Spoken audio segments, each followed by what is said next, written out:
Et yo tout le monde, c'est Romanga, on se retrouve aujourd'hui pour une nouvelle vidéo où je parlerai de 5 animés à voir absolument. Je les ai découverts pour la plupart récemment et je vais pas vous mentir que je ne suis pas déçu du tout. Akatsuki no Yona. Yona est une jeune princesse qui vit confortablement dans son royaume avec son père et protégée par son garde du corps Ak, qui est son ami d'enfance. Elle ne connaît rien au monde extérieur et à ce qui se passe dans le château, ça ne l'intéresse pas. Yona a un rêve, se marier avec son cousin Suwon dont elle est secrètement amoureuse. Mais le jour de ses 16 ans, une terrible tragédie arriva. Yona surprend Suwon assassiner le roi de ses propres mains. Bouleversée par ces événements et refusant d'y croire, elle décidera de s'enfuir avec Ak hors du royaume. Ils devront désormais lutter contre divers ennemis et empêcher Suwon d'être couronné. Ils rencontreront des alliés prêts à les aider dans leur combat, la mentalité de l'héroïne se verra mise en avant, les émotions qu'elle ressentira seront plus réelles que ce à quoi on peut penser au premier abord. On sent que c'est dur pour elle. Elle fera preuve de courage et affrontera la réalité. Il y a de la comédie et de la romance dans l'anime, mais l'histoire reste sérieuse. Chaque épisode sert à quelque chose et fait avancer l'histoire, que ce soit au niveau du mental des personnages principaux ou de l'objectif à atteindre. Le premier opening m'a surpris sur le fait qu'il n'y a pas de parole, à vrai dire c'est la première fois que j'entends un opening de ce genre. C'est pas pour me déplaire mais j'ai été quelque peu surpris.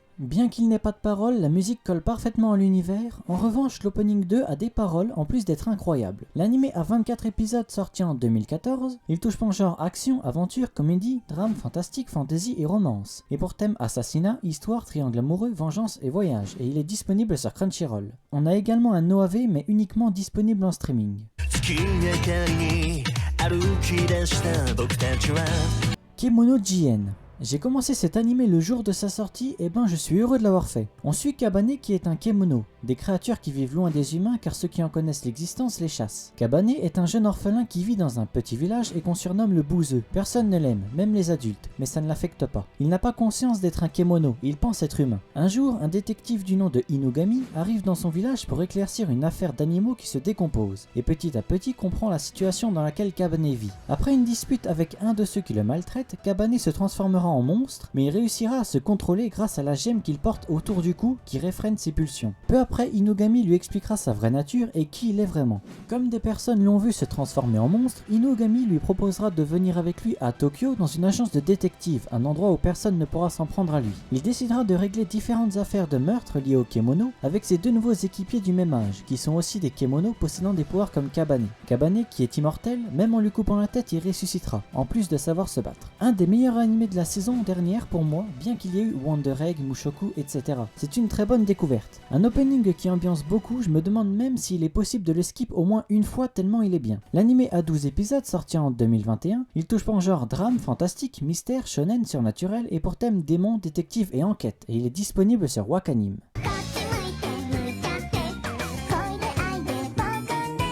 Love Tyran. Alors un animé assez bizarre mais très drôle. Un jour, un cupidon du nom de Guri rend visite à Seiji Aino pour lui demander d'embrasser quelqu'un. Alors attendez, je vous explique. Guri possède un Kiss Note, qui a en effet les mêmes propriétés que le Death Note. C'est en quelque sorte une parodie de l'anime original. Sans faire exprès, Guri a écrit le nom de Seiji dans son livre à cause d'une faute d'orthographe. Ce qui veut dire que si Seiji n'embrasse pas une fille dans les 24 heures à venir, Guri mourra, et Seiji sera puceau à vie. Il fera évidemment tout pour résoudre ce problème. Si elle note le nom de deux personnes, ils vont automatiquement dans les 24 heures à venir s'embrasser. A savoir aussi que Guri est fan des couples entre mecs, elle fera en sorte de créer des couples de garçons. Il décidera d'embrasser celle qu'il aime, Akane Iyama, mais qui est en fait une psychopathe qui est amoureuse de Seiji et qui est même prête à tuer pour lui, c'est pour dire. On peut dire que c'est la définition même d'une yandere. Après avoir écrit le nom du couple dans son cahier, ils allaient à coup sûr se marier, sauf que Guri décidera de se rajouter, pour comprendre le sentiment qu'elle ressent. Seiji sortira à la fois avec Akane et Guri, ce qui ne réjouira pas Akane, qui voudra se débarrasser d'elle constamment.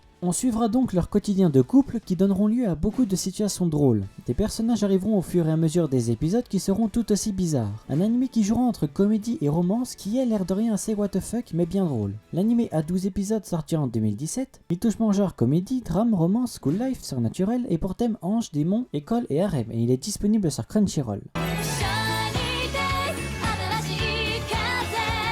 Yuru Camp. Rinshima a une passion, le camping. Lorsqu'elle n'a pas cours, elle voyage dans les campings aux alentours de chez elle pour profiter du calme et de la vue. Un jour, en allant dans un camping, elle rencontre Nadeshiko Kagamihara, une jeune fille qui dort seule sur un banc en période d'hiver. Le soir même, Nadeshiko se réveille complètement perdue, sans téléphone. C'est à partir de ce moment qu'elle rejoindra Rin en plein camping. Ils découvriront ensemble les joies du camping en groupe. Nadeshiko rejoindra le cercle de plein air du lycée, un club, et organiseront ensemble avec ses nouvelles amies des sorties en camping. Tandis que Rin continuera à faire du camping en solo, ou bien de temps en temps avec Nadeshiko, car pour Rin, rien n'égale le camping en solo, surtout au niveau du calme. C'est vraiment un animé chill où à chaque épisode l'histoire se déroule dans un camping différent. On suivra aussi les relations sociales entre les personnages, ils apprendront à se connaître. C'est cool aussi du fait qu'évidemment les choses que les personnages principaux pratiquent en rapport avec le camping sont réelles. Les méthodes différentes pour faire un feu, les différents plats à cuisiner au camping, les équipements nécessaires. C'est très utile pour ceux qui sont intéressés dans le domaine. L'anime a une saison de 12 épisodes sortie en 2018 et une deuxième de 13 épisodes finie récemment en 2021, la saison dernière. Il touche en genre comédie, moe, slice of life et pour thème amitié, camping et quotidien et est disponible sur Crunchyroll.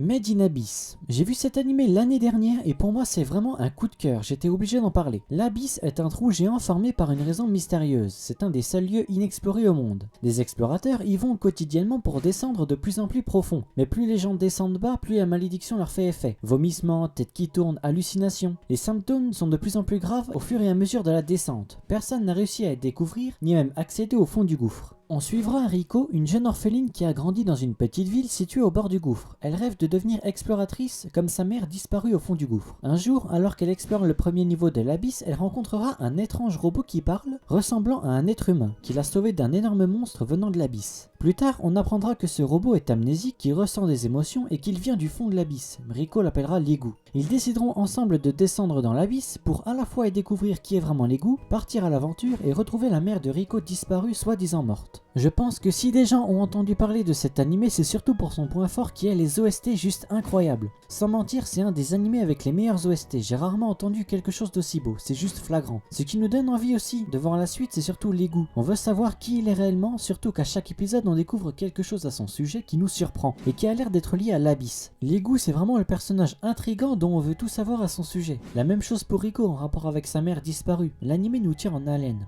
Autre chose, je vous préviens, ne vous attendez pas à quelque chose de mignon, au vu de l'affiche et des trailers. Perso, je me suis fait avoir. Mais il y a des moments gore qui ont surpris la plupart d'entre nous. Il y a du mignon, c'est vrai, mais pas que. En tout cas, l'anime n'est pas prêt de se terminer. Il a une saison de 13 épisodes sortie en 2017, un film qui fait suite à la saison 1 sortie en 2020, une saison 2 a été annoncée il y a longtemps, mais toujours aucune date pour le moment. Il touche pour genre aventure, drame, fantasy, mystère, psychologique, surnaturel, et pour thème autre monde, malédiction, monstres, robots et voyages. Et il est disponible sur Wakanim, film y compris, avec en plus 2 films récapitulatifs de la saison 1 et un OAV qui se concentre sur un certain personnage. Bon et bien voilà, nous arrivons à la fin de la vidéo, j'espère qu'elle vous aura plu. J'ai essayé de diversifier les genres, histoire que tout le monde soit content, j'espère que vous avez pu trouver quelque chose à regarder. N'hésitez pas à liker, partager et à vous abonner, ça me ferait plaisir et ça m'aiderait beaucoup. Sur ce, moi je vous dis à plus pour une prochaine vidéo.